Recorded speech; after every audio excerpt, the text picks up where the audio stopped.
সাহাবী, আমার নবীর সাথে যদি তুমি জান্নাতুল ফেরদাউসে থাকতে চাও, তুমি 4 কোয়ালিটির কোনো এক কোয়ালিটি তোমার ভিতরে আসতে হবে।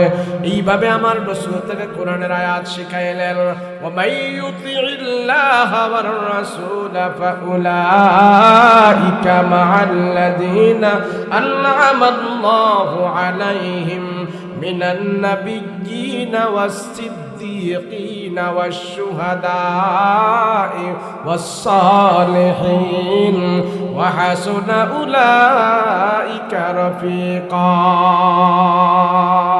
এখানে 4টা কথা বলা হয়েছে, যারা সিদ্দিক, যারা শুহাদা, যারা সালেহ, নেককার ব্যক্তি, সালেহ ব্যক্তি, সিদ্দিকিন ব্যক্তি, শুহাদা ব্যক্তি, নবীগণ, এই 4 প্রকারের মানুষ হলেন আল্লাহর আদালতে ভিআইপি মানুষ। নবীরা হলেন ভিআইপি, এরপরে সিদ্দিকিনরা হলেন ভিআইপি, এরপরে শহীদরা হলেন ভিআইপি, এরপরে নেককার মানুষরা হলেন ভিআইপি। আল্লাহর নবী বলে, সাহাবী, এই 4 কোয়ালিটির কোনো কোয়ালিটি তোমার ভিতরে যদি থাকে, এই 4 কোয়ালিটির মানুষের যে গুণ আছে, সেই গুণগুলো যদি তোমার ভিতরে থাকে, তাইলে আমার নবীর সাথে তুমি জান্নাতুল ফেরদাউসে বসবাস করতে পারবে। 4 কোয়ালিটি। জান্নাতের ভিতর থেকে একটা জান্নাতের নাম হলো জান্নাতুল ফেরদাউস। আল্লাহ পাক আমার আপনার জন্য একটা জান্নাত বানিয়েছেন।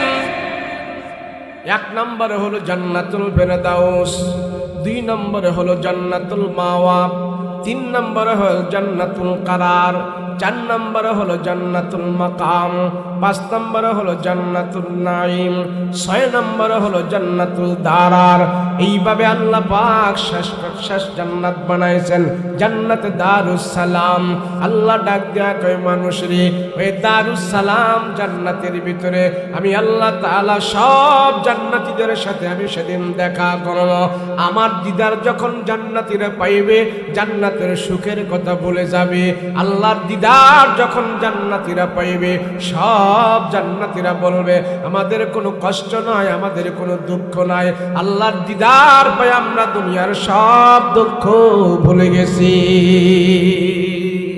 জান্নাত, আল্লাহর রাসূল বলেন, জান্নাত কামনা করো তোমরা আমার জন্য, তোমাদের জন্য জান্নাত কামনা করো। আল্লাহর নবী রাহমাতুল লিল আলামিন বলে, জানো উম্মত জানো, আল্লাহ পাক রব্বুল আলামিন সেই জান্নাতের চাবি আমার হাতে দান করবে। ওই জান্নাতের ভিতরে যাওয়ার জন্য সমস্ত নবীরা পর্যন্ত লাইন হয়ে দাঁড়ায়া থাকবে। আদম নবী যায় জান্নাতের দরজায়, কোরআন আরবে টাক টাক করে আওয়াজ দিবে। আদম নবীকে জান্নাতের ভিতর থেকে জিজ্ঞেস করা হবে, মান আনতা ওয়া মা ইসমুকা, আপনি কে, আপনার নাম কি?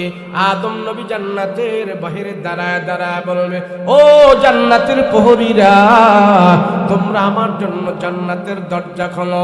আমি আদম জান্নাতের ভিতর থেকে তো গিয়েছি, আমি প্রথম নবী, আমি প্রথম মানুষ, আমি জান্নাতের ভিতরে ঢুকতে চাই। এবার জান্নাতের প্রহরীরা ডাক দিয়া বলবে, পয়গম্বর আদম, এখনো আপনার জান্নাতে আসার সময় হয় নাই, আপনি বাহিরে দাঁড়ায়া থাকেন। এরপর ইব্রাহিম নবী যা বলবে, এ জান্নাতের ভিতরে ঢুকতে দাও, আমি আল্লাহর জন্য জান্নাতের জন্য আগুনের মধ্যে পড়েছি, আগুনের মধ্যে পড়েছি, আমি আজকে জান্নাতের ভিতরে যাইতে হবে। জান্নাতের ভিতরে থেকে আওয়াজ আসবে, ও পয়গম্বর ইব্রাহিম, এখনো আপনার জান্নাতে আসার সময় হয় নাই, বাহিরে আপনি দাঁড়ায়া থাকেন। মুসা নবী যাইবে জান্নাতের ভিতরে ঢোকার জন্য, ঈসা নবী যাইবে জান্নাতের ভিতরে ঢোকার জন্য, ইব্রাহিম নবী যাইবে জান্নাতের ভিতরে ঢোকার জন্য, নূহ নবী যাইবে জান্নাতের ভিতরে ঢোকার জন্য। জান্নাতের ভিতর থেকে আওয়াজ হবে, না পয়গম্বরেরা, না না, আপনারা কেউ এখনো জান্নাতের ভিতরে আসতে পারবেন না, আপনাদের এখনো জান্নাতে আসার সময় হয় নাই। বলে, জান্নাতের চাবি আমাদের কাছে নাই, জান্নাতের চাবি যিনার কাছে আছে উনি আপনাদের কাতারে নাই। সব পয়গম্বরেরা তাকায়া দেখবে, সমস্ত নবী আমাদের কাতারের ভিতরে আছে, একজন নবী আমাদের মাঝে নাই। উনি হলেন রাহমাতুল লিল আলামিন, আমার আপনার নবী মুহাম্মদুর রাসূলুল্লাহ। তিনি জান্নাতের চাবি নিয়ে কোথায় চলে গেছে? সব পয়গম্বররা খোঁজাখুঁজি করতে পারবে, রাহমাতুল লিল আলামিন কোথায়, মুহাম্মদ কোথায়? আল্লাহ রাসূলের কাছে আজকে জান্নাতের চাবি। ও পয়গম্বররা জান্নাতে যাওয়ার জন্য পাগল হয়ে যাবে, জান্নাত তালা দেওয়া থাকবে, সমস্ত পয়গম্বররা খুঁজে খুঁজে আমার নবীকে সেদিন বার করতে থাকবে। নবীজিকে তারা পাইবে এমন অবস্থায় নবী যে মাকামে মাহমুদের ভিতরে সেজদা দিয়া পরে পরে চাবি নিয়ে কান্নাকাটি করতেছেন। ওগো মালিক, সব পয়গম্বররা তাদের উম্মত রেখে জান্নাতে যাওয়ার জন্য পাগল হয়ে গেছে। আমি নবী আমার উম্মত ছাড়া এক কদম জান্নাতের ভিতরে যেতে পারি না।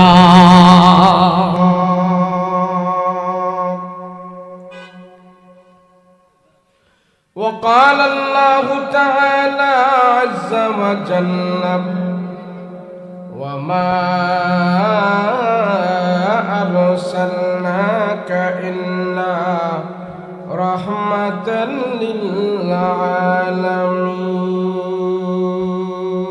للعالمين صلى الله على سيدنا ومولانا محمد وعلى آله وأصحابه أجمعين بلغ العلا بكماله كشف الدجى بجماله حسنت جميع خصاله صلى عليه وآله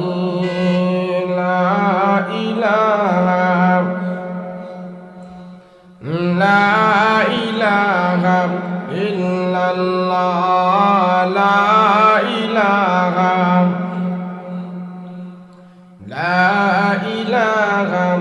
إلا الله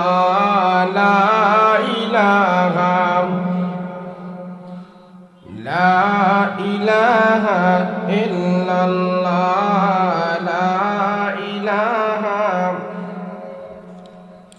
নৌকা চলে না মাঝি সারা, গাড়ি চলে না ড্রাইভার ছাড়া। নৌকা চলে না মাঝি সারা, গাড়ি চলে না ড্রাইভার ছাড়া। মুমিন চলে না জিকির সারা, মুমিন চলে না জিকির সারা।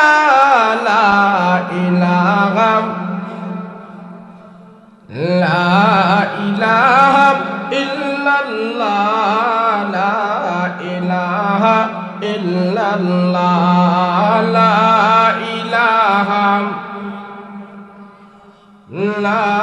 ইলাহা ইল্লাল্লাহ লা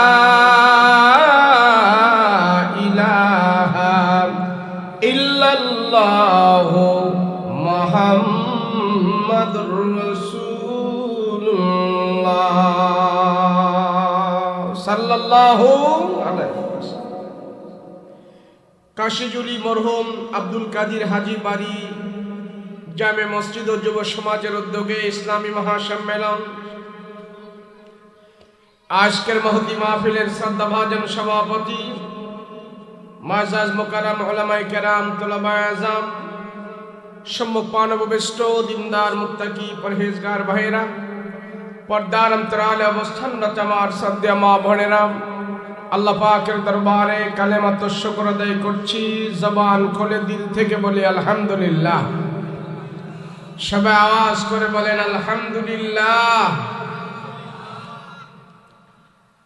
আল্লাহ যারে ভালোবাসে, পছন্দ করে, মহব্বত করে, যার উপরে আল্লাহ পাকের রহমতের দৃষ্টি আল্লাহ বারবার দান করে, আল্লাহর সেই প্রিয় বান্দাদেরকে আল্লাহ পাক এই নেক কাজের মধ্যে শামিল করে রাখে।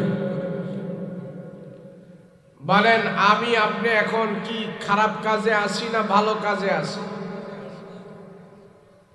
বলেন আমার আপনার চাইতে এখানে আর ভালো কাজ কে করতেছে? যতক্ষণ আপনারা এখানে বসে থাকবেন, কেউ 1 ঘন্টা, আধা ঘন্টা, 2 ঘন্টা, 3 ঘন্টা, যে যতটুকু সময় আমরা আজকে এখানে ব্যয় করব, আমার আপনার 50, 60, 70 বছরের হায়াত থেকে আজকের মাহফিলের 1-2 ঘন্টা আল্লাহর দরবারে গুনাহমুক্ত হয়ে পৌঁছে যাবে। বলেন, আপনারা এখানে বসে কেউ গুনাহ করবেন?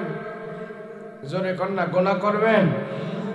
এতক্ষণ যে বসেছিলেন কোনো গুনাহ করেছেন? কোনো বিড়ি টিড়ি খাইয়েছেন? গান বাদ্য করেছেন? কোনো অশালীন কথা বলেছেন? কোনো অশালীন কিছু দেখেছেন? সর্ব প্রকারের গুনাহ থেকে আমরা সবাই মুক্ত ছিলাম। কথা বলেন ঠিক কিনা? এমন গুনাহমুক্ত মজলিসে মানুষের সংখ্যা বেশি না কম? কথা কর না, বেশি না কম? গুনাহমুক্ত মজলিসে মানুষের সংখ্যা কম, আর গুনাহযুক্ত মজলিসে মানুষের সংখ্যা বেশি। কথা বলেন ঠিক কিনা? বেশি হইলে তাতে আমাদের কোনো অসুবিধা নেই, কম হইলে তাতেও আমাদের কোনো দুঃখ নাই। কেন জানেন? দেখতে কম, দেখতে ছোট, কিন্তু দাম অনেক বেশি, মূল্য অনেক বেশি।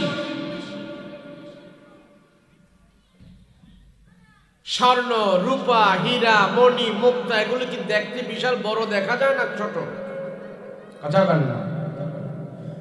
যদিও দেখতে ছোট দেখা যায়, দামও কি ছোট না দাম বড়? তদ্রূপ আমরাও এখানে দেখতে অল্প কিছু, কিন্তু আমাদের দাম আল্লাহর দরবারে অনেক বেশি। রাসূল বলেন, আসমানের নিচে, জমিনের উপরে আল্লাহর যে বান্দারা আল্লাহর আলোচনা করে, গুণকীর্তনের কথা বলে, আল্লাহর প্রশংসা করে, আল্লাহ এই মানুষগুলোর আলোচনা আরশে আজিমে ফেরেশতাদের সামনে করতে থাকে। বলেন, আমাদের দাম আছে না নাই? হ্যাঁ, কিন্তু এখানে দামি জায়গায় মানুষ কম পাওয়া যায়। আসলে দামি জায়গায় মানুষ কমই হয়। বলেন, ফার্স্ট ক্লাসে লোক বেশি না থার্ড ক্লাসে লোক বেশি? কথা বলেন না, কোন ক্লাসে? থার্ড ক্লাসে লোক বেশি, ফার্স্ট ক্লাসে লোক কম। এটা টিকিট অনেক দাম। আমরাও এখন আল্লাহর দরবারে ফার্স্ট ক্লাসে আছি। কথা বলেন ঠিক কিনা? পৃথিবীতে মুসলমানের সংখ্যা বেশি নাকি কাফের মুশরিকের সংখ্যা বেশি? বেহেশতে যাইব তো? কাফের মুশরিক বেহেশতে যাবে, কিন্তু সংখ্যায় তারা বেশি। বেঈমানের সংখ্যা বেশি। ঈমানওয়ালা জান্নাতে যাবে, আমলওয়ালা জান্নাতে যাবে, সংখ্যা কম। তাহলে জান্নাতের সংখ্যার সাথে আজকে আমাদের সংখ্যাগুলো মিল আছে। কথা বলেন ঠিক কিনা? পৃথিবীর বুকে যত নামি দামি সম্মানী মানুষ, এগুলির সংখ্যা কম। আজকে আমাদের সংখ্যা কম, আমাদেরও নাম দাম আল্লাহর কাছে আছে। কেউ কেউ বলে, ওয়াজের লোক নাই। আরে বেটা, ওয়াজের লোক নাই তোরে কইছে কেন? ওয়াজে তো মানুষ হয়। ওয়াজ যারা শুনে, আল্লাহ বিল্লাহ যারা করে, হারাম খায় না, সুদ খায় না, আল্লাহর কথা মতো চলে, এমন মানুষের সংখ্যা যদি কম হয়, সেই তো মানুষ আল্লাহর দরবারে, সে হইল প্রকৃত মানুষ।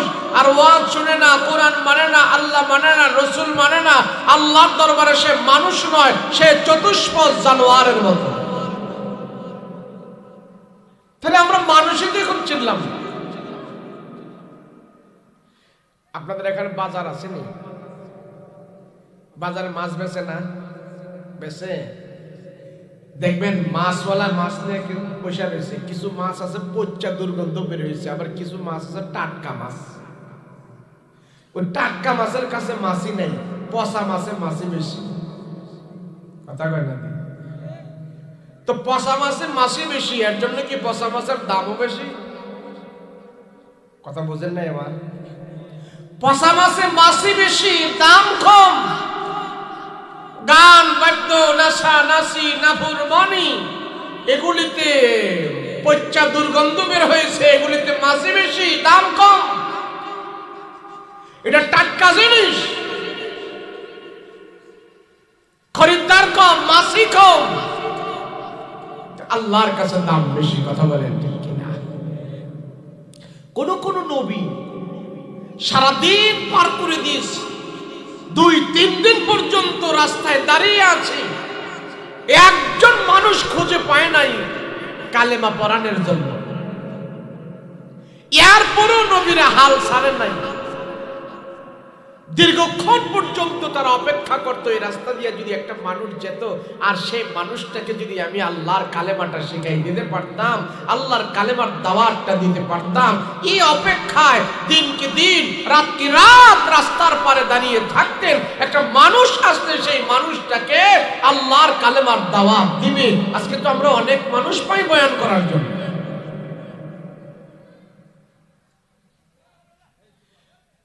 অনেক মানুষ।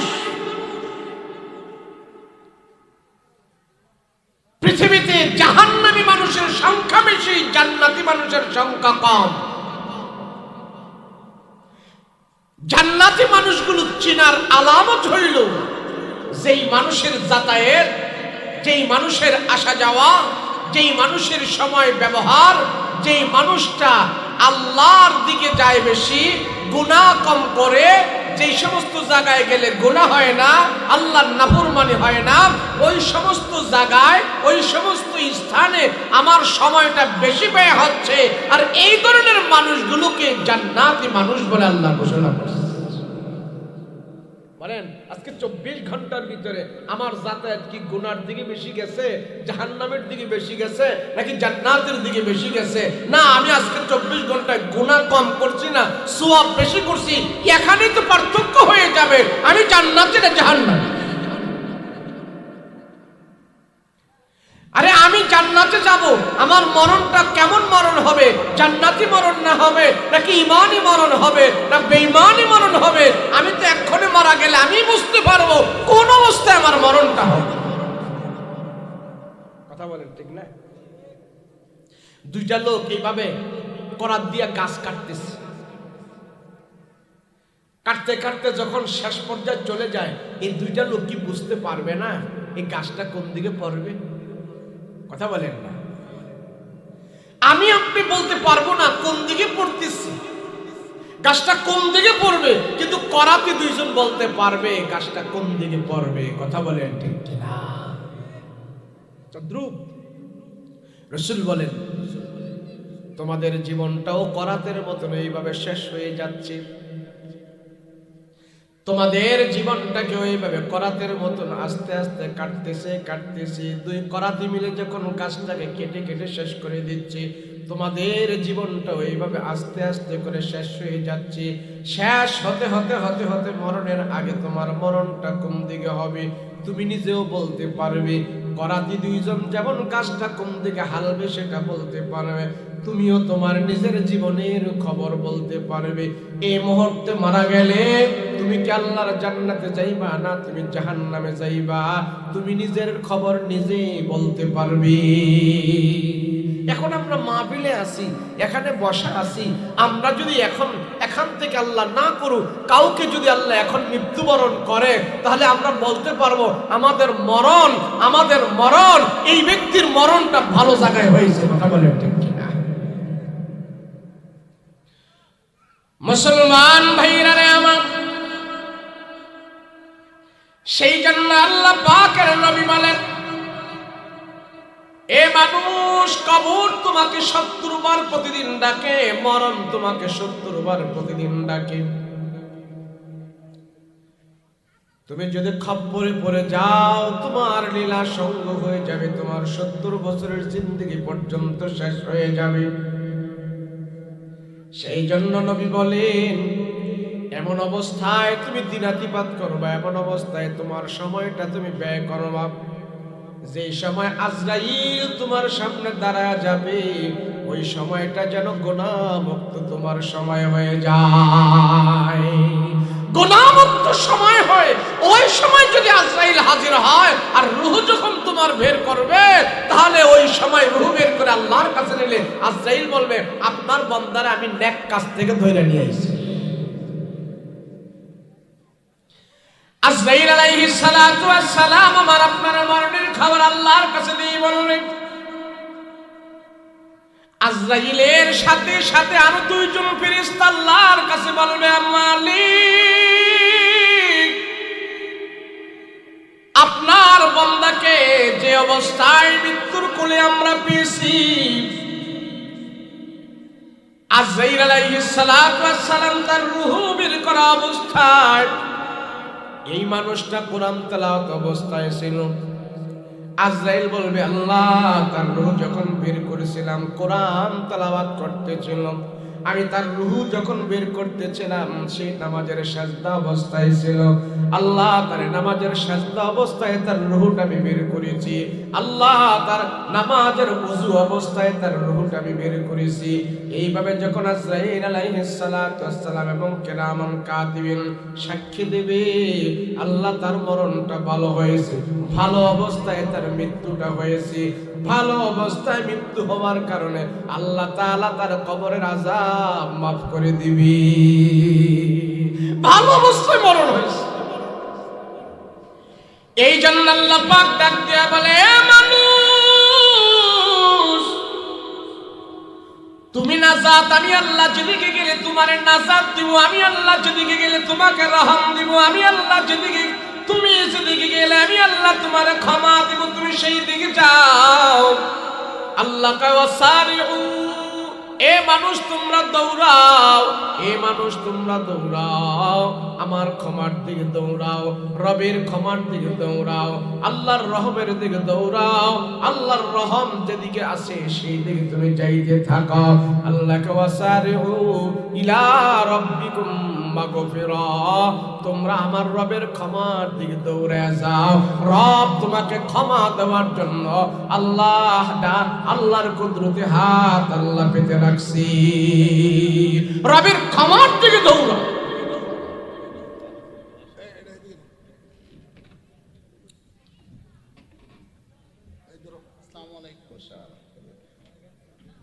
কিছু অপেক্ষা করবেন না, কিছু বলবেন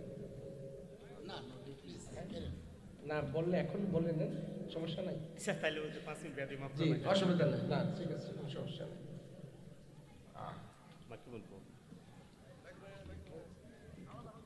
نبينا شفيعنا حبيبنا مولانا محمد صلى الله تعالى عليه وعلى آله وصحابه أجمعين.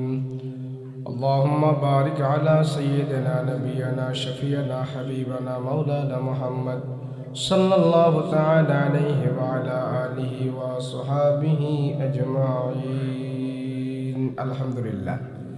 যে কথা বলতেছিলাম যে মানুষ যে অবস্থায় থাকবে ওই অবস্থায় যদি তার মৃত্যু হয়, এই অবস্থাটাই আল্লাহর কাছে ফেরেশতারা পেশ করবেন, আল্লাহ আপনার বান্দাকে আমরা এই অবস্থায় পেয়েছি। যদি অবস্থাটা হয় কবিরা গুনাহ অবস্থায়, নাফরমানি অবস্থায়, আল্লাহর দুশমনী অবস্থায়, তাহলে আল্লাহর আদালতে আমার জবাবদিহি করতে হবে। মরণ নেই, কেন তোমার এমন অবস্থায় আমার আজরাইল পাইল? কেন তুমি এমন অবস্থায় ছিলা? সেজন্য রাসূল বলেন 24 ঘন্টার ভিতরে 24 ঘন্টার ভিতরে মরণ তোমাকে প্রতিদিন 70 বার ডাকে, কবর তোমাকে প্রতিদিন 70 বার ডাকে। তুমি আমার কাছে আসতেই হবে, আসতেই হবে। আমির, ধনী, ফকির, গরিব, মিসকিন সব কবরে গেলে এক সমান দেখা যায়, সবাই এক লেভেলে শুয়ে আছে। ওখানে কোনো উঁচু নিচু নাই, ওখানে কোনো তারতম্য নাই, ওখানে কোনো ডিগ্রি নাই, সবাই এক লেভেলে আছে। হযরত ওসমান গনি রাদিয়াল্লাহু আনহু বিশাল বড় ধনী মানুষ ছিলেন। ওসমান গনির গুদাম, যে খাদ্য গুদাম ছিলেন, সেই খাদ্য গুদামের ওট খাদ্য গুদামের চাবি বহন করতেন 70টা ওট দিয়ে। সেই এত বড় মানুষ ছিল, এত বড় শিল্পপতি ছিলেন সেই ওসমান গনি রাদিয়াল্লাহু আনহু ইচ্ছে করলে প্রত্যেক দিন স্বর্ণের প্লেটে খাবার খেতে পারতেন, স্বর্ণের জারে বসে বসে সময় কাটাইতেন। মাঝে মাঝে ওসমান গনি ভালো ভালো খাবার খাইতেন, ইচ্ছা করলে প্রত্যেক দিন খাইতে পারতেন, না খায়নি। ওসমান গনি কবরের পাশে দাঁড়িয়ে দাঁড়িয়ে এমন ভাবে কান্না করতেন, ফুফুই ফুফি কান্না করতেন, দাড়িগুলো ভিজে যাইত, বুক ভাসায় ফেলতো। সাহাবায়ে কেরাম জিজ্ঞেস করতেন, ওগো ওসমান, আপনি এখানে এত কান্না করছেন, অন্য কোথাও এত কান্না করেন না, কারণটা কি? ওসমান বলে, দেখো কবরের মধ্যে গেলে সব সমান হয়ে যাবে, আমার এত ধন সম্পদ এগুলি কবরে কিছুই কাজে আসবে না, আমিও একাকার হয়ে কবরের ভিতরে থাকবো। হাসরে মানুষ পাওয়া যাবে, ফুলসেরাতে মানুষ পাওয়া যাবে, জান্নাতে মানুষ পাওয়া যাবে, জাহান্নামে মানুষ পাওয়া যাবে, মিজানের পাল্লায় মানুষ পাওয়া যাবে, কিন্তু কবরে, আমার কবরে কোনো মানুষ পাওয়া যাবে না, আমার কবরের মধ্যে আমিই থাকতে হবে। সেই জন্য কবরটা যদি জাহান্নামের গর্ত হয়ে যায়, কবরটা যদি আমার জন্য আযাবের গর্ত হয়ে যায়, আমি ওসমান একা একা এই কবরে কেমনে থাকবো? সেই জন্য আমি কবরের পাশে দাঁড়িয়ে কাঁদতে থাকি। সুবহানাল্লাহ। বলেন যে ওসমান রাসূল তার সার্টিফিকেট দিয়েছেন, উনি কবরের পাশে দাঁড়ায় কান্না করেন। তো যেই হোক, যেইভাবে হোক, মানুষ মৃত্যুবরণ করে, যাকে জিজ্ঞেস করা হয় মৃত্যুর পরে তুমি কোথায় যাবে, বলে আমি জান্নাতে যাব। কাফেররাও বলে আমরা জান্নাতে যাব, খ্রিস্টানরাও বলে আমরা জান্নাতে যাব, মুসলমানেরাও বলে মৃত্যুর পরে আমরা জান্নাতে যেতে চাই। হিন্দুদেরকে যদি জিজ্ঞেস করে মরার পরে কোথায় যেতে চাও, কয় আমরা স্বর্গে যেতে চাই। কথা বলেন ঠিক কিনা? কেউ জাহান্নামে যেতে চায় না, একটা মানুষও জাহান্নামে যেতে চায় না, সবাই জান্নাতের ভিতরে যেতে চায়। কথা বলেন ঠিক কিনা? কিন্তু জান্নাত আল্লাহ কেমনে দিবে? জান্নাত দেওয়ার জন্য আল্লাহ শর্ত করেছেন। আমরা তো অনেকে মনে আছে আল্লাহর বিশাল বড় মায়া আছে, বিশাল বড় দয়া আছে, আল্লাহর দয়া মায়া দিয়ে আল্লাহ আমাদেরকে জান্নাত দিয়া দিবি। আল্লাহ অনেক মায়াশীল। কখনো নয়, কখনো নয়। কোরআন হাদিসের কোনো কথা এমন নাই আল্লাহ আমাদেরকে দয়া মায়া কইরা জান্নাত দিয়া দিব। জান্নাত দেওয়ার জন্য আল্লাহ পাক দুইটা শর্ত করেছেন। কয়টা শর্ত? জোরে বলেন না কয়টা? সবাই বলেন কয়টা? বেশি লম্বা ওয়াজ করব না আমি, আপনাদের থেকে আমি আরো বেশি টাইট, আমি আরো বেশি দুর্বল। কেন? আমরা প্রত্যেক দিন জাগ্রত থাকতে হয়, প্রতিদিন সফর করতে হয়। তো আপনারা এলোমেলো দেখেন, আমি মুসাফির মানুষ, আমি যদি আপনাদেরকে নিয়ে দোয়া করি, আল্লাহ পাক সে দোয়া কবুল করবেন এবং এই দোয়ার ফলাফল আল্লাহ সময় বুঝে আমাকে আপনাকে আল্লাহ দান করে দিবেন। রাজি আছেন তো দোয়া করতে? বলেন না, রাজি আছেন তো দোয়া করতে? কিন্তু এইভাবে একটা মাহফিলের একটা আলোচনা নিয়ে শেষ পর্যন্ত এক টানে না গেলে হয় না। আবার যেহেতু মাঝখানে অতিথিরা কথা বলছে, অতিথিদেরকে কথা বলার দেওয়ারও দরকার আছে, তাদেরও আমাদের দরকার আছে। কথা বলেন ঠিক না? অতিথি, জনগণ, বক্তা, শ্রোতা, আলেম, পাবলিক সবাই মিলি, তৃণমূল পর্যায়ের লোকেরা মিলেই এই সমাজটাকে চালায়। আর তৃণমূল পর্যায়ের লোক যদি রাসূলুল্লাহর আদর্শ মতো চলে, নবীজির সুন্নত মতো চলে, এই সমাজে কারো সাথে কারো টক্কর হবে না, হিংসা হবে না, হৃদয়ের উজাড় দিয়ে, ভালোবাসা মহব্বত দিয়ে এই সমাজ চলবে। কথা বলেন ঠিক কিনা? যাই হোক, যাকে জিজ্ঞেস করা হয় সেই বলবে আমি জান্নাত চাই। মৃত্যুর পরে জাহান্নামে কেউ যেতে চায় না, একজন কাফেরও যেতে চায় না, মুশরিকও যেতে চায় না, আমি আপনিও যেতে চাই না, হিন্দুও যেতে চায় না। তাহলে যাবে কে? কথা বলেন না, যাবে কে? রাসূল পাক সাল্লাল্লাহু আলাইহি ওয়াসাল্লামের কাছে এক সাহাবী এসে বসে থাকতেন। তো সে নবীজির চেহারার দিকে তাকায় থাকতো, নবীজির খুব ভালোবাসত, খুব ভালোবাসত। আল্লাহর রাসূলকে বলে, ইয়া রাসূলুল্লাহ, ইয়া হাবিবাল্লাহ, নবী গো, আমি আপনার চেহারার সামনে দাঁড়ায় থাকি, আপনার চেহারার সামনে বসে থাকি, আপনি যেদিকে যেতে বলেন সেদিকে যাই, আপনি যা করতে বলেন তা আমি করি। যুবক মানুষ নবী যা করতে বলে তাই করে, নবী যা দিকে যেদিকে যেতে বলে সেদিকেই যায়। ওই যুবক এখন চিন্তায় পড়ে গেল, হায় রে, দুনিয়াতে আমার পেরেশানি থাকে না আমার নবীজির চেহারাটা দেখার পর। আমার নবীর চেহারা দেখার পর আমার দিলের ভিতরে কোনো দুঃখ থাকে না, দিলের ভিতরে কোনো কষ্ট থাকে না। এবার এসে আমার রাসূলের কাছে ডাক দেয়া বলে, নবী গো, আমি যখন বাড়িতে যাই, বাড়িতে যাওয়ার পর আমার ঘরের আসবাবপত্রগুলো আমার জেহেনে থাকে না, আমার চোখে ধরে না, শুধু আপনার চেহারাটা আমার চোখের ভিতরে বাসে। আমি যেখানে যাই পয়গম্বর আপনাকে আমি ভালোবাসি, আপনার চেহারাটা আমার কাছে অনেক ভালো লাগে। নবী গো, আপনার চেহারার দিকে আমি সব সময় তাকায়া থাকি। ইয়া রাসূলুল্লাহ, দুনিয়ার জমিন ছেড়ে যখন নাকি আমি চলে যাব, মৃত্যুবরণ করব, আপনিও তো দুনিয়ার জমিন ছেড়ে আপনি চলে যাবেন, কিন্তু আপনার মাকাম হলো জান্নাতুল ফেরদাউসে, সরাসরি আপনি জান্নাতুল ফেরদাউসের মধ্যে চলে যাবেন। কিন্তু আমি নবীজি, আপনি একজন সাহাবী হইয়া আমি তো সরাসরি জান্নাতুল ফেরদাউসে যেতে পারবো না, আর আমার মৃত্যুর পরে আপনাকে আমি সরাসরি দেখার কোনো সুযোগ নাই। নবী গো,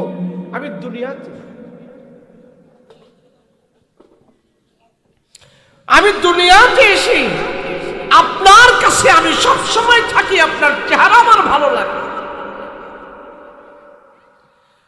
ওগো রাহমাতুল লিল আলামিন, ও পয়গম্বর রাসূল গো, আপনি যদি আমাদেরকে জিহাদের কথা বলেন, আমরা জিহাদের ময়দানে চলে যাই।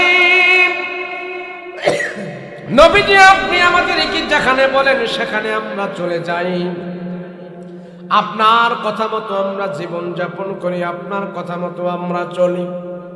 ইয়া রাসূলুল্লাহ, আমার মৃত্যু হলেও আমি আপনার কথা মতো চলতে চাই, আমার মৃত্যুর পরেও আমি আপনার সাথে থাকতে চাই, কিন্তু আমি তো আপনার সাথে থাকতে পারবো না, আপনার চেহারাটা দেখতে পারবো না নবীজি। দুনিয়াতে আমার পেটের মধ্যে যখন ক্ষুধা লাগে, আমার ঘরের পাতিলায় যখন কোনো খাবার থাকে না, আমি দৌড়ায় আপনার চেহারার সামনে চলে আসি, আপনার চেহারার দিকে আমি তাকায় তাকায় থাকি, তখন আমার পেটের ক্ষুধা পর্যন্ত দূর হয়ে যায়, দুনিয়ার দুঃখ কষ্ট আমার দূর হয়ে যায়। এত ভালোবাসি রাসূল গো আপনাকে আমি, আমার সন্তানের চাইতেও আপনাকে বেশি মহব্বত করি, আমার মা বাবার চাইতেও আপনাকে আমি বেশি মহব্বত করি। ইয়া রাসূলুল্লাহ, ইয়া হাবিবাল্লাহ, রহমতের নবী, আমি মৃত্যুর পরেও আপনার সাথে থাকতে চাই। ইয়া রাসূলুল্লাহ, আমার ইন্তেকালের পরেও রাসূল গো আপনার চেহারা দেখতে চাই, কিন্তু আপনি রাসূল জান্নাতের আলা মাকামের ভিতরে থাকবেন, আপনি জান্নাতের সর্বোচ্চ শিখরে থাকবেন, আমি তো সেখানে যাওয়া আপনার সেখানে যাওয়া তো আমার পক্ষে সম্ভব না। আমি কেমনে জান্নাতের ভিতরে আপনার সাথে থাকবো, আপনাকে আমি দেখবো? রাসূল বলেন, ও সাহাবী রে, জান্নাতের ভিতরে যদি তুমি আমার সাথে থাকতে চাও, জান্নাতের ভিতরে যদি আমার পয়গম্বরকে তুমি দেখতে চাও, চারটা গুণ তোমার ভিতরে যখন থাকবে, 4 গুণের 1 গুণ যদি তোমার ভিতরে থাকে, এই একটা গুণের কারণে আমি রাসূল বলতেছি, আমার সাথে তোমার জান্নাতে সাক্ষাৎ হয়ে যাবে। 4টা গুণ যদি তোমার ভিতরে থাকে। আল্লাহর নবী রাহমাতুল লিল আলামিন বলে, ও সাহাবী, আমি রাসূলকে আল্লাহ পাক জান্নাতুল ফেরদাউসের ভিতরে আমাকে আল্লাহ বসাইবে, জান্নাতুল ফেরদাউসের মেহমান আল্লাহ আমারে বানায় দিবে, জান্নাতুল ফেরদাউসের ভিতরে আমি থাকবো। ও সাহাবী, তুমিও যখন নাকি আল্লাহর কাছে জান্নাত চাইবা, জান্নাতুল ফেরদাউসে যাওয়ার জন্য আল্লাহর কাছে তুমি বলবা, জান্নাতুল ফেরদাউস তুমি চাইবা। জানো জান্নাতুল ফেরদাউসটা কেমন দাম। নবীজি সব সময় দোয়া করতেন আল্লাহর কাছে, আয় আল্লাহ আপনি আমাকে জান্নাতুল ফেরদাউস দান করেন, আয় আল্লাহ আপনি জান্নাতুল ফেরদাউসের বাসিন্দা বানায়েন। সাহাবীদেরকে নবীজি দোয়া শিখাইতেন, জান্নাতুল ফেরদাউস আল্লাহর কাছে তোমরা কামনা করবা। কেন জানো রে বান্দা, কেন জানো রে উম্মত, জান্নাতুল ফেরদাউসটা হলো আমার আল্লাহর আরশে আজিমের সরাসরি একবারে নিচে। আল্লাহ জান্নাতুল ফেরদাউস, আল্লাহর আরশের সরাসরি নিচে আল্লাহ জান্নাতুল ফেরদাউস বানিয়েছে।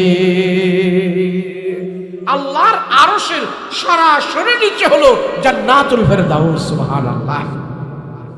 আল্লাহর নবী বলেন, সেখানে আমাকে আল্লাহ পাক রাখবেন, সেখানে সমস্ত নবীদেরকে আল্লাহ জান্নাতুল ফেরদাউসের ভিতরে দিবে। এবং আমার সাথে সেখানে জিবরাইল মিকাইল ছিল দুনিয়াতে আমার, আখিরাত দুনিয়াতে আমার বন্ধু। আল্লাহর রাসূল বলেন, দুনিয়ার জমিনে হলো আমার দুইজন বন্ধু, আর আকাশে হলো আমার দুইজন বন্ধু। আকাশে হলো জিবরাইল আর মিকাইল, দুনিয়াতে হইলেন আবু বকর আর ওমর। এই আবু বকর আর ওমর তারাও আমার সাথে জান্নাতুল ফেরদাউসের ভিতরে থাকবে। এ সাহাবী, আমার নবীর সাথে যদি তুমি জান্নাতুল ফেরদাউসে থাকতে চাও, তুমি 4 কোয়ালিটির কোনো এক কোয়ালিটি তোমার ভিতরে আসতে হবে। এইভাবে আমার রাসূল থেকে কোরআনের আয়াত শিখাইলেন, ওয়া মাইয়ুতিল্লাহা ওয়ার রাসূল ফাউলাইকা মাআল্লাযীনা আন'আমাল্লাহু আলাইহিম মিনান নাবিয়্যিনা ওয়াস-সিদ্দীকিনা ওয়াশ-শুহাদা'i ওয়াস-সালিহিন ওয়া হাসুনা উলাইকা রাফিকা। এখানে 4টা কথা বলা হয়েছে, যারা সিদ্দিক, যারা শুহাদা, যারা সালেহ, নেককার ব্যক্তি, সালেহ ব্যক্তি, সিদ্দিকিন ব্যক্তি, শুহাদা ব্যক্তি, নবীগণ। এই 4 প্রকারের মানুষ হলেন আল্লাহর আদালতে ভিআইপি মানুষ। নবীরা হলেন ভিআইপি, এরপরে সিদ্দিকিনরা হলেন ভিআইপি, এরপরে শহীদরা হলেন ভিআইপি, এরপরে নেককার মানুষরা হলেন ভিআইপি। আল্লাহর নবী বলে, সাহাবী, এই 4 কোয়ালিটির কোনো কোয়ালিটি তোমার ভিতরে যদি থাকে, এই 4 কোয়ালিটির মানুষের যে গুণ আছে, সেই গুণগুলো যদি তোমার ভিতরে থাকে, তাইলে আমার নবীর সাথে তুমি জান্নাতুল ফেরদাউসে বসবাস করতে পারবে। 4 কোয়ালিটি। জান্নাতের ভিতর থেকে একটা জান্নাতের নাম হলো জান্নাতুল ফেরদাউস। আল্লাহ পাক আমার আপনার জন্য একটা জান্নাত বানিয়েছেন। 1 নম্বরে হলো জান্নাতুল ফেরদাউস, 2 নম্বরে হলো জান্নাতুল মাওয়া, 3 নম্বরে হলো জান্নাতুল কারার, 4 নম্বরে হলো জান্নাতুল মাকাম, 5 নম্বরে হলো জান্নাতুল নাঈম, 6 নম্বরে হলো জান্নাতুল দারার। এইভাবে আল্লাহ পাক শেষ জান্নাত বানাইছেন, জান্নাতে দারুস সালাম। আল্লাহ ডাক দেয়া কয়, মানুষ রে, ওই দারুস সালাম জান্নাতের ভিতরে আমি আল্লাহ তাআলা সব জান্নাতীদের সাথে আমি সেদিন দেখা করব। আমার দিদার যখন জান্নাতীরা পাইবে, জান্নাতের সুখের কথা বলে যাবে। আল্লাহর দিদার যখন জান্নাতীরা পাইবে, সব জান্নাতীরা বলবে, আমাদের কোনো কষ্ট নাই, আমাদের কোনো দুঃখ নাই। আল্লাহর দিদার পাই আমরা দুনিয়ার সব দুঃখ ভুলে গেছি। জান্নাত, আল্লাহর রাসূল বলেন, জান্নাত কামনা করো তোমরা আমার জন্য, তোমাদের জন্য জান্নাত কামনা করো। আল্লাহর নবী রাহমাতুল লিল আলামিন বলে, জানো উম্মত জানো, আল্লাহ পাক রব্বুল আলামিন সেই জান্নাতের চাবি আমার হাতে দান করবে। ওই জান্নাতের ভিতরে যাওয়ার জন্য সমস্ত নবীরা পর্যন্ত লাইন হয়ে দাঁড়ায়া থাকবে। আদম নবী যায় জান্নাতের দরজায় কড়া নাড়বে, টাক টাক করে আওয়াজ দিবে। আদম নবীকে জান্নাতের ভিতর থেকে জিজ্ঞেস করা হবে, মান আনতা ওয়া মা ইসমুকা, আপনি কে, আপনার নাম কি? আদম নবী জান্নাতের বাহিরে দাঁড়ায় দাঁড়ায় বলবে, ও জান্নাতের প্রহরীরা, তোমরা আমার জন্য জান্নাতের দরজা খোলো। আমি আদম জান্নাতের ভিতর থেকেই তো গিয়েছি, আমি প্রথম নবী, আমি প্রথম মানুষ, আমি জান্নাতের ভিতরে ঢুকতে চাই। এবার জান্নাতের প্রহরীরা ডাক দিয়া বলবে, পয়গম্বর আদম, এখনো আপনার জান্নাতে আসার সময় হয় নাই, আপনি বাহিরে দাঁড়ায়া থাকেন। এরপর ইব্রাহিম নবী যা বলবে, এ জান্নাতের ভিতরে ঢুকতে দাও, আমি আল্লাহর জন্য জান্নাতের জন্য আগুনের মধ্যে পড়েছি, আগুনের মধ্যে পড়েছি, আমি আজকে জান্নাতের ভিতরে যাইতে হবে। জান্নাতের ভিতরে থেকে আওয়াজ আসবে, ও পয়গম্বর ইব্রাহিম, এখনো আপনার জান্নাতে আসার সময় হয় নাই, বাহিরে আপনি দাঁড়ায়া থাকেন। মুসা নবী যাইবে জান্নাতের ভিতরে ঢোকার জন্য, ঈসা নবী যাইবে জান্নাতের ভিতরে ঢোকার জন্য, ইব্রাহিম নবী যাইবে জান্নাতের ভিতরে ঢোকার জন্য, নূহ নবী যাইবে জান্নাতের ভিতরে ঢোকার জন্য।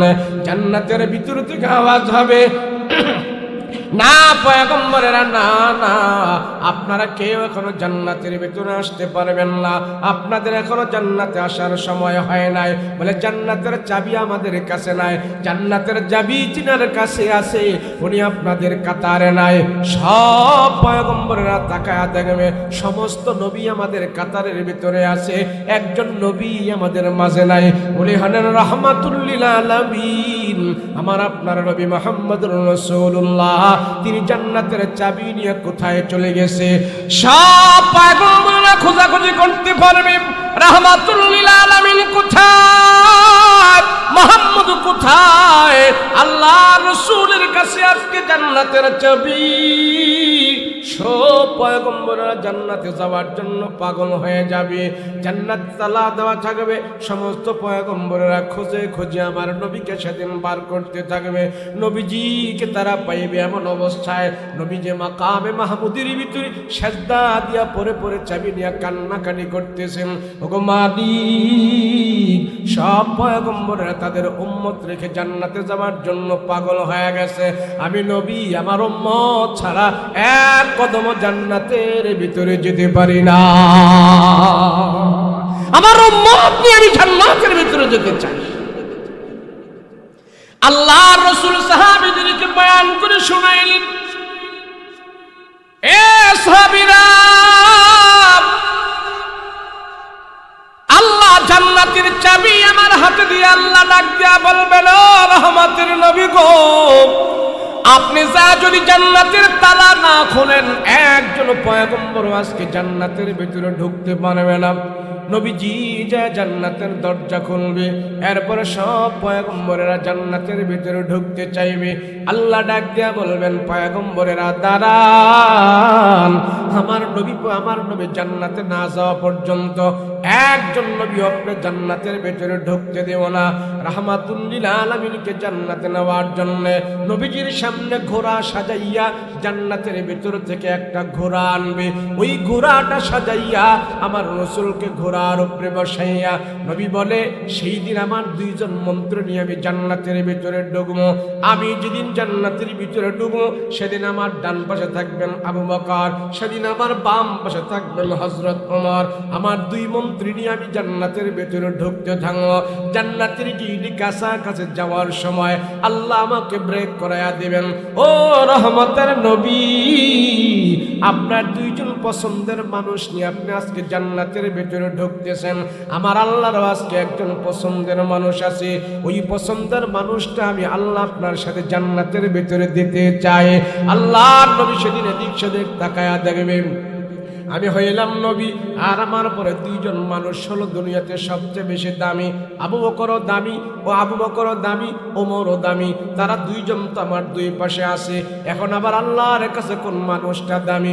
নবী সেদিন এদিক সেদিক তাকায়া থাকবে, আল্লাহ নিজে ডাক দিয়া বলবেন, ওগো নবীজি, আপনি যেই ঘোড়া দিয়া জান্নাতের ভিতরে যাইতে চাইতেছেন, যেই ঘোড়া আপনাকে জান্নাতের ভিতরে নিয়ে যাবে, ওই ঘোড়ার লাগাম ধরে ধরে আমার একজন পছন্দের মানুষ আপনাকে জান্নাতে নিয়ে যাবে।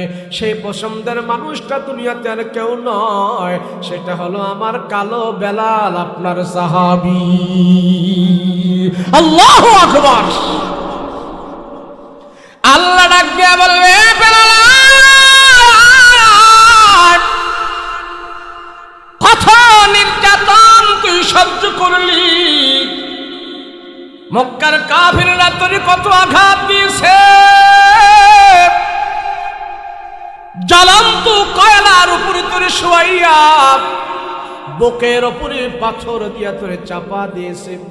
ওই কঠিন পরিস্থিতির ভিতরেও তোমার জবান থেকে শুধু আমার আল্লাহর নাম বের হয়েছে, আল্লাহ আহাদ, আল্লাহ আহাদ, আল্লাহ আহাদ। ওই কষ্টের কথা দুনিয়ার সব মানুষ বলে গেল, আমি রব বলি নাই, আমি আল্লাহ বলি নাই। আজকে সেই কষ্ট দূর করার জন্যে আমি আল্লাহ তাআলা নবীর গুরার লাগাম ধরে ধরে ধরে জান্নাতের ভিতরে নেওয়ার ব্যবস্থা করে দিয়েছি। আয় বেলাল আয়, আরে জান্নাতে যাওয়ার জন্য ঈমান লাগবে আর আমল লাগবে। আমলও আছে বেলালের, ঈমানও আছে বেলালের। ঈমান হলো এমন ঈমান, বেলাল সব কিছু ছেড়ে দিয়া আমার পয়গম্বরকে যখন ভালোবাসছে, নবীজির ভালোবাসার মহব্বতের কারণে হযরত বেলালকে আল্লাহ নবীর সাথে জান্নাতের মেহমান বানায়া দিছে। যা আজ তোর কোনো দুঃখ নাই, যত কাফেররা তোর কষ্ট দিয়েছে আমি আল্লাহ সব দূর করে দিয়েছি। জান্নাতের ভিতর থেকে যখন একটা হাওয়া এসে বেলালের গায়ে লাগছে, বেলালের জীবনের সব দুঃখ দূর হইয়া শান্তি শুরু হয়ে গেছে। আর জীবনে কোনো দিন বেলালের কষ্ট হবে না। সুবহানাল্লাহ। জান্নাতে আমরা যেতে চাই, কিন্তু আরামে যেতে চাই, কষ্ট করতে রাজি না। কথা বলেন ঠিক কিনা? আরে ভাই, জান্নাতের তুলনায় দুনিয়ার সব এগুলো হলো নমুনা, এগুলো কিছুই না। আসল হলো জান্নাত। কথা বলেন ঠিক কিনা? এই দুনিয়া কি সব না আখিরাত সব? দুনিয়া নমুনা। দেখেন না, বিশাল বড় বড়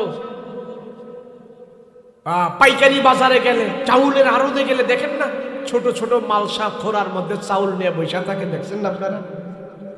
হ্যাঁ, গাজীপুর আড়তে গেলে, চাউলের আড়তে গেলে ছোট ছোট মালসার ভিতরে চাউল নিয়ে বসে আছে। কেউ যদি যায় বলে, এত বড় দোকান দিয়ে বেটা এই কয়েকটা চাউল নিয়ে বসে রয়েছে, এগুলো দিয়ে কি লাভ করবে? যে কথা বলে, বলেন তো দেখি, তার কি এই চাউলের ব্যবসা সম্পর্কে ধারণা আছে? কথা বলেন না আছে? উনি কি শুধু এই কয়টা চাউল নিয়ে বসে আছে, নাকি তার পিছনে আর বহুত গোডাউন আছে? কিন্তু এই গুডাউনের খবর তার কাছে নাই, কিন্তু এই গুডাউনের খবর ব্যবসায়ীর কাছে। আরে মানুষ, আল্লাহ দুনিয়াতে যা কিছু দিয়েছে এগুলি সব হলো জান্নাতের একটা স্যাম্পল, জান্নাতের একটা নমুনা। আর সব খাজানা রেখেছে মুমিনের জন্য, ঈমানের জন্য আল্লাহ জান্নাতের ভিতরে। কথা বলেন ঠিক কিনা?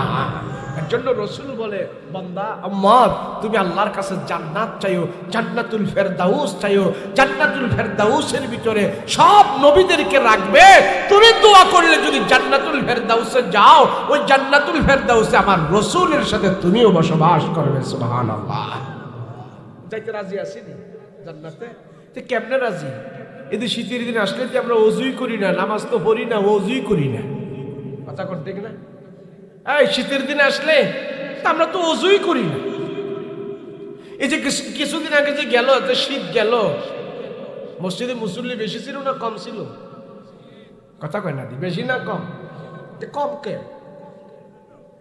তো যেই শীতের জন্য আপনি মসজিদে যাইতে পারেন না, যে শীতের জন্য আপনি ওযু করতে পারেন না, শীতের মধ্যেই আপনার ইমানটা পোতায় গেছে, এই পোতাল ইমান দিয়ে আপনি ওযু করতে পারেন না, মসজিদে যাইতে পারেন না, এই ইমান দিয়ে কি জান্নাতে যাওয়া যাবে? আরে কথা কয় না? যে ইমান আমারে মসজিদে নেয় না, যে ইমান আমারে ওযু করায় না, যে ইমান আমারে সিজদা দেওয়ায় না, যে ইমান আমারে নামাজে নেয় না, সেই ইমান আমাকে জান্নাতেও নিবে না। কথা বলেন ঠিক কিনা? আল্লাহ বলে জান্নাতে যাওয়ার জন্য শর্ত কয়টা? কয়টা? দুইটা। ইন্নাল্লাযীনা আমানু ওয়া আমিলুস সালিহাত, ঈমান এবং নেক আমল। আমাগো একটা ধারণা আছে যে আল্লাহর মায়া দয়া বেশি, আল্লাহ আমগরে এমনি বেহেশত দিয়া দিব। এইভাবে বেহেশত পাওয়ার কোনো হাদিস নাই, কোনো আয়াত নাই। যতক্ষণ আপনি জবান দিয়ে সুবহানাল্লাহ না বলবেন, অতক্ষণ পর্যন্ত আপনার জন্য কিছু হবে না। যখন বলছেন, সাথে সাথে জান্নাতের ভিতরে আপনার জন্য একটা ফলের গাছ হয়ে গেছে। না বলা পর্যন্ত হবে না, না বললে আপনি পাইবেনও না। আপনি এই গুসিঙ্গা বাজারে বা বর্মি বাজারে ব্যাংকে অ্যাকাউন্ট করছেন, 2 লাখ 3 লাখ টাকা রাখছেন, এরপরে যায় যদি বলেন ভাই আমার চেক কাইটা আইছি 1,50,000 টাকা দেন, আপনি দিতে বাধ্য, কথা বলেন ঠিক না? কিন্তু আপনি টাকাই রাখেন নাই, তো টাকা গিয়ে চাইলে দিব নাকি বের করে দিব? কথা বলেন না। তা আপনি এখান থেকে তো জান্নাতে কিছু পাঠাইতে হবে, এরপরে না জান্নাতে যে ভোগ করবেন। আপনি পাঠান নাই তো কিছু, জান্নাতে পাঠাইতে হবে। আমি একবার বলেছি সুবহানাল্লাহ, একবারই বলার কারণে জান্নাতে একটা ফলের গাছ হয়েছে। এখন আপনি যদি 100 বার বলেন, 1000 বার বলেন, 1000 বারই আল্লাহ আপনার জন্য 1000 জান্নাতের গাছ লাগায় দিয়েছে। না বলা পর্যন্ত হবে না। আরে ইবাদত কইরা যদি জান্নাত না পাইতো, তাহলে আমার রাসূল কি শেষ বয়সে নামাজ পড়ার কোনো দরকার ছিল? এই কথা বলেন, ছিল? দরকার ছিল? নবীজির যখন শেষ বয়স, তখন আল্লাহ রসুলকে, আল্লাহ রসুল বলল 2 সাহাবীকে বলো, সাহাবীরা তোমরা আসো। তো নবীজি 2 সাহাবীর কাঁধে এইভাবে হাত রাখলেন, হাত রেখে ভর করে করে নবীজি মসজিদের ভিতরে যাইয়া আল্লাহর কুদরতি কদমে সিজদা দিয়া নামাজ আদায় করেছেন। তো যে রসুল 2 সাহাবীর কাঁধে ভর করে করে মসজিদে যেয়ে সিজদা দিতে হয়, নামাজ পড়তে হয়, আমার আপনার দশাটা কি? শীতের দিন আসতে যদি নামাজ আমার মায়ের যায়, তাহলে জান্নাতে যাওয়া যাইব না? কথা কয় না, যাইব? যাওয়া যাবে না। জান্নাতের জন্য আমাদের জন্য চাবি শর্ত করেছেন নামাজ। নামাজ হলো জান্নাতের চাবি, কথা বলেন ঠিক কিনা? নামাজ কি? নামাজ হলো জান্নাতের চাবি। আমরা দেখেন দুনিয়ার জন্য কত ত্যাগ স্বীকার করতে পারি, কিন্তু জান্নাতে যাওয়ার জন্য একটু ত্যাগ স্বীকার করতে আমরা পারি না। একটু বৈশা থাকবো, এই যে পা ধরে আনে, হাত ধরে আনে, হায় হায় 1 ঘন্টা ওয়াজ শুনছি, এখন প্রস্রাবে ধরে গেছে গা, এখন 1.5 ঘন্টা ওয়াজ শুনছি, পায়খানায় ধরে গেছে গা। এই যে একটা চাপ চোপ দিয়া নেক কাজের ভিতরে বসতে গেলে আমার খালি ছটফট ছটফট হয়ে যায়। এরপরে আবার জান্নাতের আশা করি, কিন্তু টিভির আড্ডায় গিয়ে বসে আছি, শাসটলে বসে আছি 3 ঘন্টা, চা খাইতেছি, গপ্প গুজার করতেছি, সত্য মিথ্যা হেসা মিছা সব বানায় বানায় বলতেছি, ওইখানে ফসরাবেও ধরে না। কথা বলেন ঠিক কিনা? ওখানে প্রস্রাব ধরে না আমার। আর এখন তো শাসটল গুলো আমাদের জন্য এমন আড্ডাখানা হয়েছে, গরিবের জন্য শাসটল গুলো এখন সংসদ ভবন হয়েছে।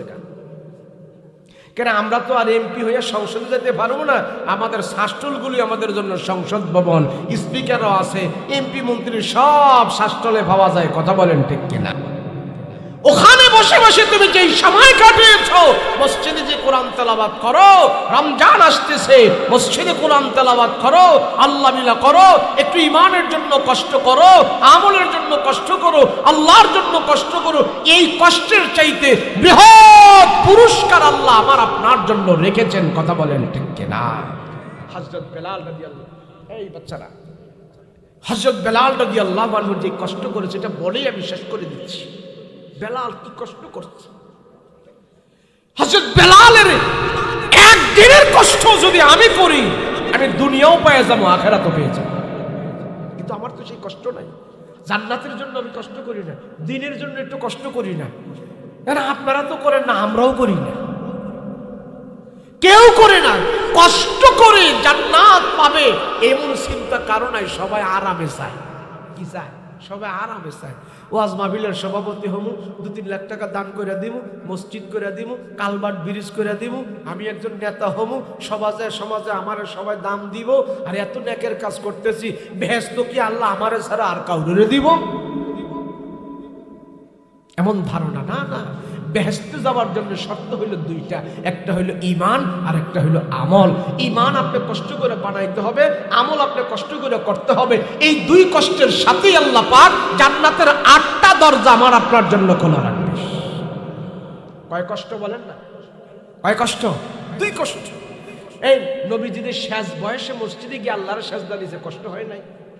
2 সাহাবীর কাঁধে ভর করে করে যে সিজদা দিয়েছে, কষ্ট হয় নাই? ইবাদত করলে কষ্ট হবেই, আর এই কষ্টের ভিতরেই আল্লাহ পাক আমার আপনার জন্য মিষ্টতা রেখেছেন। কথা বলেন ঠিক কিনা? আচ্ছা, হযরত বেলাল যা ঈমান বানাইছে, নবীর সাথে জান্নাতে গেছে, বেলালের ঈমান বানাইতে কষ্ট হয় নাই? কথা কন না, কষ্ট হয় নাই? কেমন কষ্ট হয়েছে! রাসূল পাক সাল্লাল্লাহু আলাইহি ওয়াসাল্লামের ইন্তেকালের পর হযরত বেলাল নবীর এত ভালোবাসছে, তো বেলাল নবীর রওজা দেখে সে সহ্য করতে পারে। নবীর রওজার কাছে গেলেই সে হাঁটুই হয়ে পড়ে যায়। নবীর রওজার কাছে গেলেই সে জ্ঞান অজ্ঞান হয়ে যায়, অজ্ঞান হয়ে যায়। মাঝে মাঝে যায়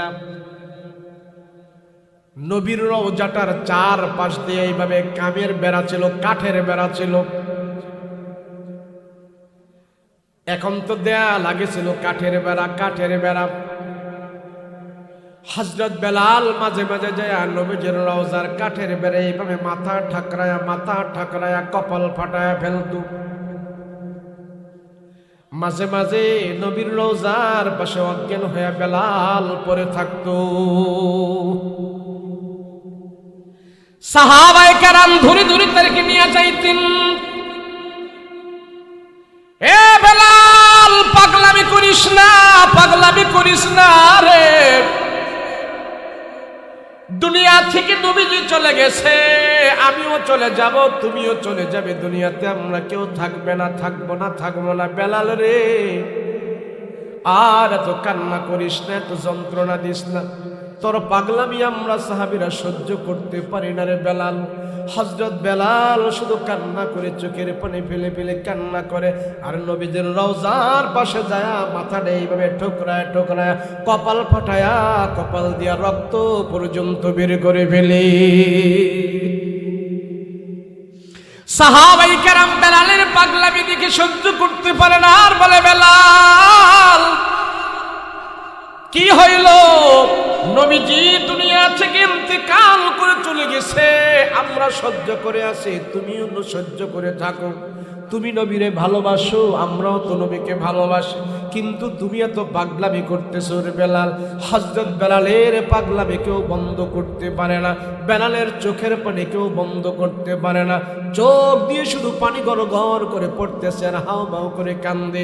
এক পর্যায়ে চিল্লায় বলতেছেন, সাহাবীরা রে, তোমরা আমার কান্নার ভেতরে বাধা দিও না, তোমরা নবীর বিরহ বুঝতা না। আমি বেলাল যখন নাকি আজান দিতাম, আজান দেওয়ার পর যখন নাকি আমি এইভাবে তাকাইতাম, আমি দেখতাম আমার নবীজি ঘর থেকে বের হয়া হাঁটি পা করে নবীজি মসজিদে আসতেছি। এখন আমি যখন নাকি আজান দেওয়ার পর আমি যখন তাকায়া দেখি আমার নবীকে আমি দেখতে পাই না, আমার বেলালের আর হুঁশ জ্ঞান থাকে না। হযরত বেলাল রাদিয়াল্লাহু আনহু আল্লাহর রাসূলের প্রিয় সাহাবী।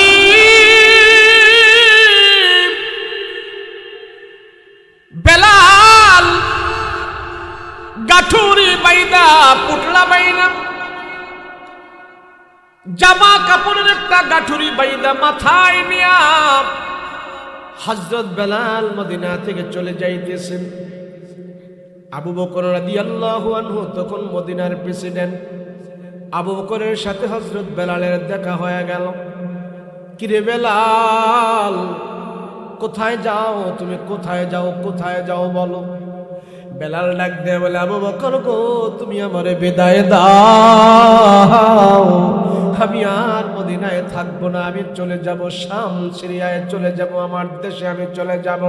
হযরত আবু বকর বলে, বেলাল রে, পাগলামি করিস না, নবীজি দুনিয়ার জমিন থেকে বিদায় হয়ে গেছে, আমিও তো তোমার থেকে কম রাসূলকে ভালোবাসি নাই, কিন্তু আমি ধৈর্য ধারণ করে রয়েছে, তুমিও ধৈর্য ধারণ করে থাকো, তুমি মদিনা ছাড়িয়া যাও না রে বেলাল, যাও না। হযরত আবু বকরকে বলে, আবু বকর, তুমি আমার বেলালের মনের ব্যথা বুঝো না, আমি আর নবীজির রওজার পাশে থাকবো না, আমার বিদায় দাও, আমি চলে যাব। নবীজির রওজা দেখে তোমরা সহ্য করতে পারো, আমি বেলাল নবীজির রওজা দেখে সহ্য করতে পারি না, আমি আর নবীজির রওজায় থাকবো না, হযরত আবু বকর বলে, বেলাল, তোমার যদি অন্য কোনো সমস্যা থাকে বলো, আমি আবু বকর তোমার খাদ্যের ব্যবস্থা করব, আমি আবু বকর তোমার বাসস্থানের ব্যবস্থা করব, খাদ্য গুদাম থেকে তোমার জন্য পর্যাপ্ত পরিমাণ খাবারের ব্যবস্থা করব, সরকারি কোষাগার থেকে তোমার সব ব্যবস্থা আমি করব।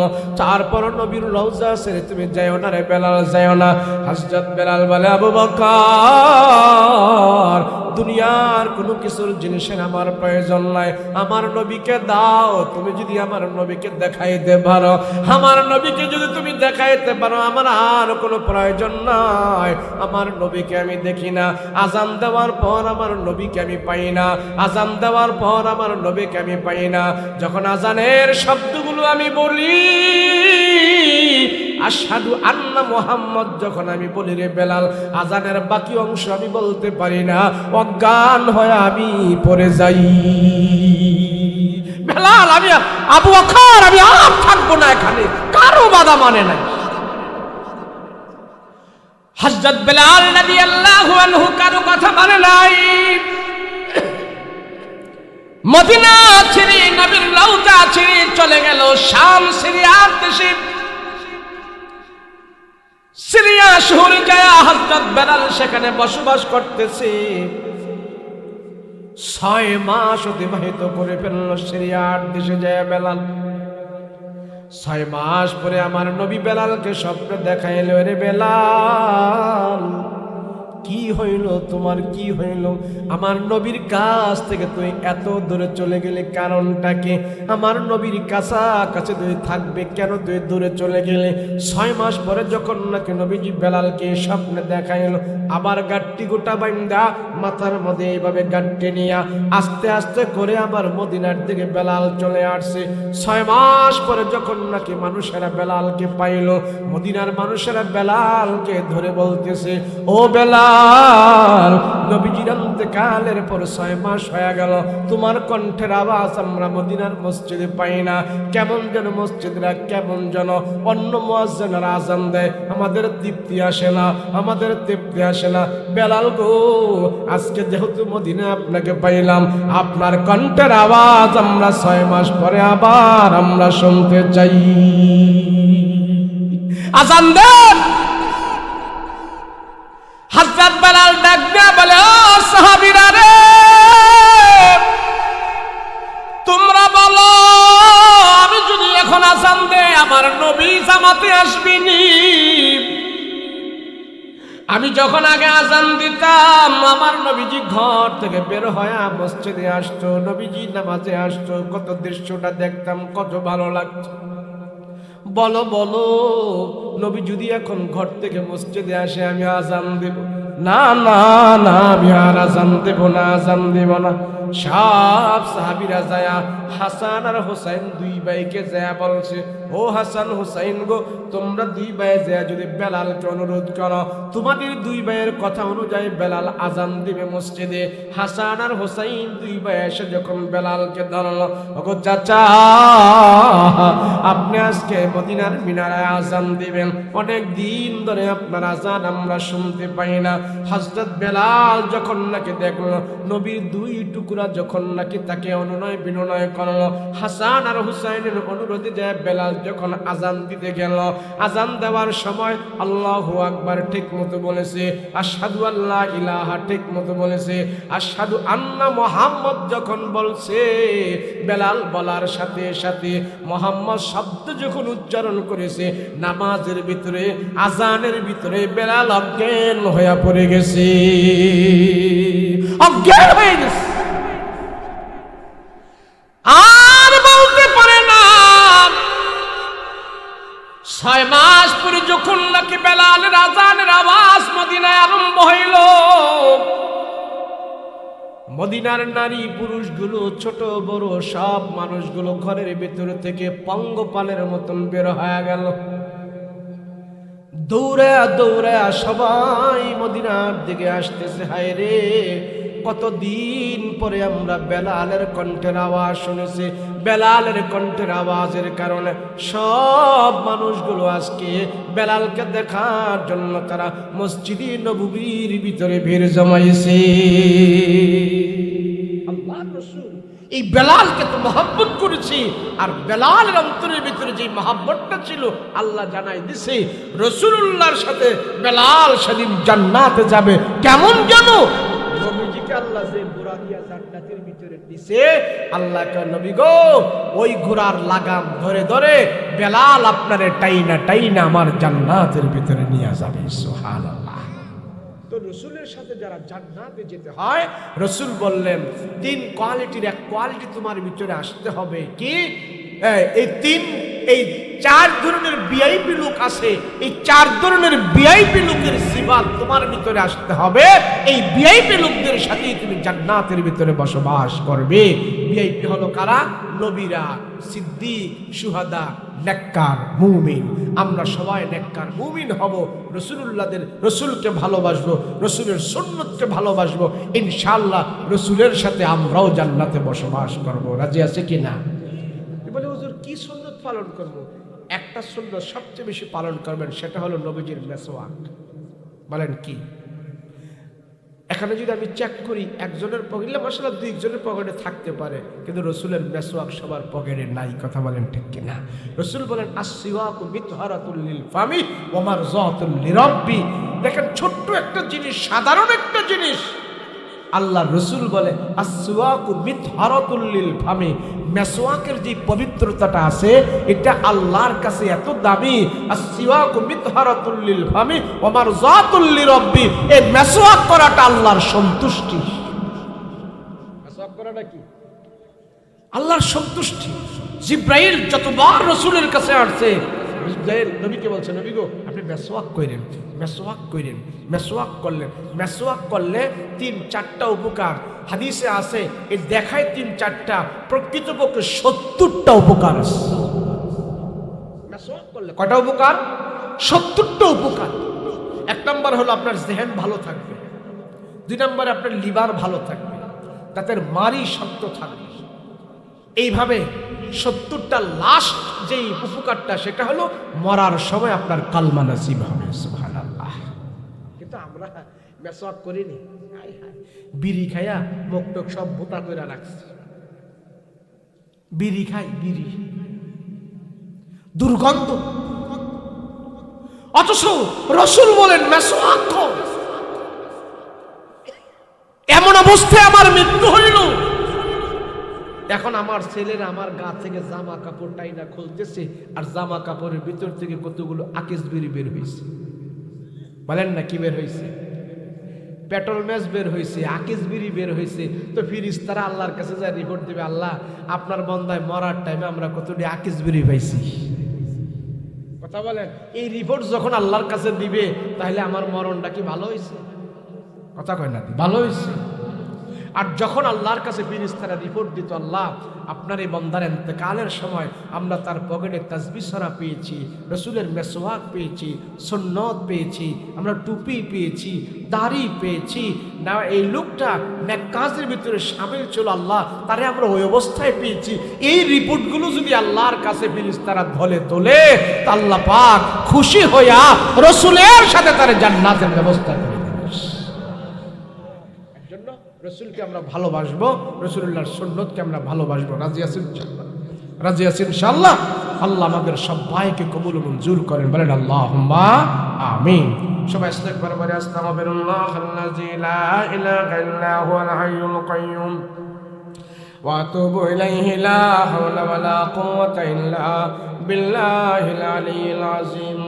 اللهم صل على سيدنا نبينا شفيعنا حبيبنا مولانا محمد صلى الله تعالى عليه وعلى آله وصحابه أجمعين।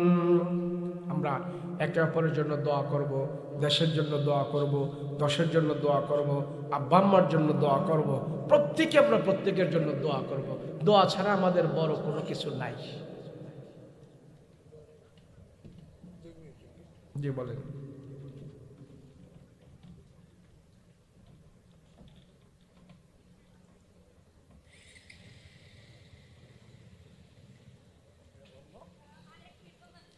পিছনে পিছনে পিছনে وأتوب إليه لا حول ولا قوة إلا بالله العلي العظيم اللهم صل على سيدنا نبينا شفيعنا حبيبنا مولانا محمد صلى الله تعالى عليه وعلى آله وأصحابه وبارك وسلم تسليما كثيرا كثيرا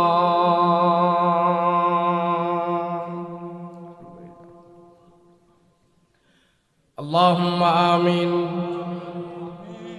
ربنا ظلمنا أنفسنا وإن لم تغفر لنا وترحمنا لنكونن من الخاسرين رب ارحمهما كما ربياني صغيرا رب ارحمهما كما ربياني صغيرا اللهم اكفني بحلالك عن حرامك واغنني بفضلك عمن سواك رب العالمين परवारदिगार आलम আয় আল্লাহ রাত্র অনেক হয়ে গেছে তোমার বান্দারা বাড়িতে যায় নাই দুইটা হাত তোমার আদালতে উঠায় রাখছে রে মালিক আমাদের জিন্দেগীর সব গুনাহ খাতা মাফ করে দাও আয় আল্লাহ তাকা দেখো কত পাকনা দাড়িওয়ালা পাকনা চুলওয়ালা মুরব্বী বাবারা হাত উঠাইছে আল্লাহ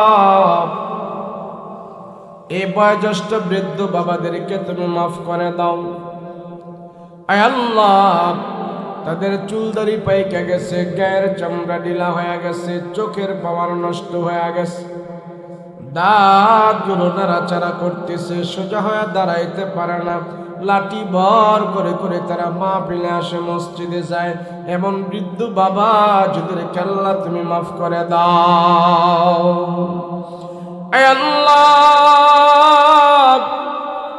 ও মালিক গুনার দিকে তাকাইলে জান্নাতের আশা করা যায় না গুনার দিকে তাকাইলে তোমার দরবারে হাত উঠাইতে লজ্জা হয় তারপরেও তো তোমার দরবারে হাত উঠাইতে হয় তুমি ছাড়া আমাদের কেউ নাই কেউ নাই আল্লাহ তোমার আশিকিন জাকিরিন মুহিব্বিন বান্দারা এতক্ষণ পর্যন্ত এখানে বসে আছে মালিক গো তুমি তাকায়া দেখো কার কি আশা কার কি ব্যথা কার কি চাওয়া পাওয়া আল্লাহ প্রত্যেকের মনের নেক মাকসাদগুলা তুমি পুরা করে দাও আয় আল্লাহ দুনিয়ার জীবন তো ক্ষণিকের জীবন আল্লাহ ক্ষণিকের জীবনে পরে যেন আমরা আখিরাত বলে না যাই আয় আল্লাহ তুমি আমাদেরকে আখিরাত থেকে বঞ্চিত করিও না আয় আল্লাহ দুনিয়াতে আমরা পাই বা না পাই কিন্তু আমাদেরকে মৃত্যুর পরে জান্নাতের মেহমান বানায়া দিও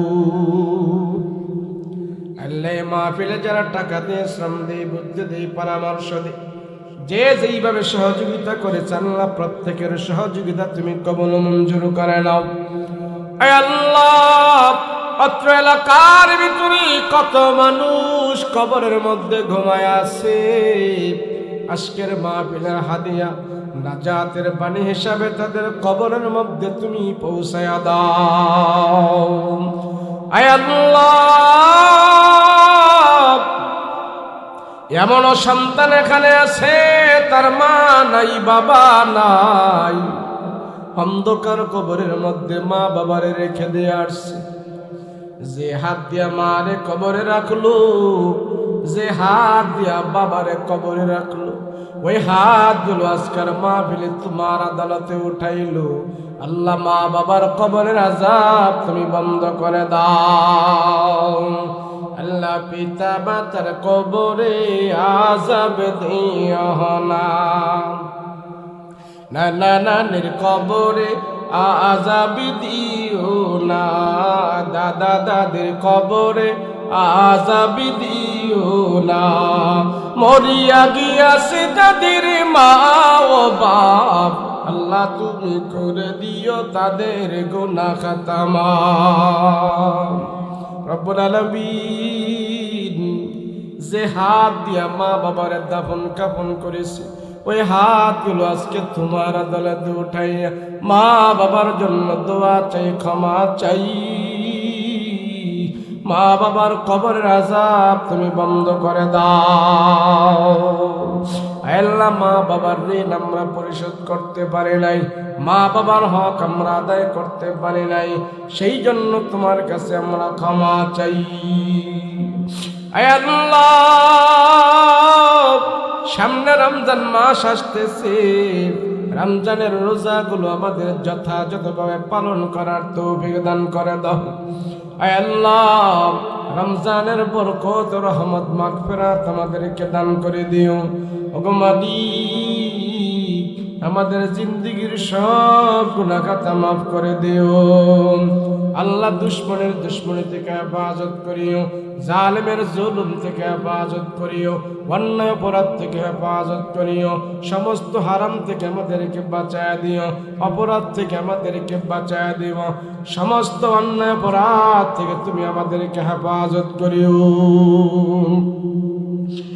আল্লাহ, রাত্র যত গভীর হয়, দুনিয়ার মানুষের দরজা জানালা বাসা বাড়ি সব বন্ধ হয়ে যায়, কিন্তু তোমার রহমতের দরজা বন্ধ হয় না রে মালিক। তোমার ক্ষমার দরজা বন্ধ হয় না। আমাদের জিন্দেগীর সব গুনাহ খাতা মাফ করে দাও। আয় আল্লাহ, দুনিয়ার জমিন ছেড়ে আমরা একদিন চলে যাব, কেউ আমরা দুনিয়াতে থাকতে পারবো না। ও মালিক, যেই দিন আমরা চলে যাব, আমাদের যেই দিন মরণ হবে, তুমি আমাদের ঈমানি মরণ দান করিও, বেঈমানি মরণ দিও না, মুনাফিকি মরণ দিও না, জাহান্নামী মরণ দিও না, ঈমানি মরণ আমাদেরকে দান করিও। আয় আল্লাহ, রমজান মাসে মরণ দিও, শুক্রবারে মরণ দিও, কোরআন তেলাওয়াত অবস্থায় মরণ দিও, রুকু সাজদা অবস্থায় মরণ দিও। আয় আল্লাহ, জাহান্নামী মরণ আমাদেরকে দিও না। আল্লাহ, জীবনে একবার হলো নবীর রওজায় আমাদেরকে নিয়ে যাও। নবীর রওজার পাশে আমরা নবীর দাঁড়ায় সালাম দিব, সেই ব্যবস্থা করে দাও। হজ্জে বাইতুল্লাহতে আমাদেরকে নিয়ে যাও, তোমার ঘরের গিলাপ ধরে ধরে আমরা কান্না করব, সেই ব্যবস্থা করে দাও। সাল্লাল্লাহু তাআলা আলাইহি ওয়া আলা আলিহি ওয়া আসহাবিহি আজমাইন। সুবহান রাব্বিকা রাব্বিল ইজ্জাতি আম্মা ইয়াসিফুন ওয়া সালামুন আলাল মুরসালিন walhamdulillahi rabbil alamin। বাহাক্কা লা ইলাহা ইল্লাল্লাহু মুহাম্মাদুর রাসূলুল্লাহ।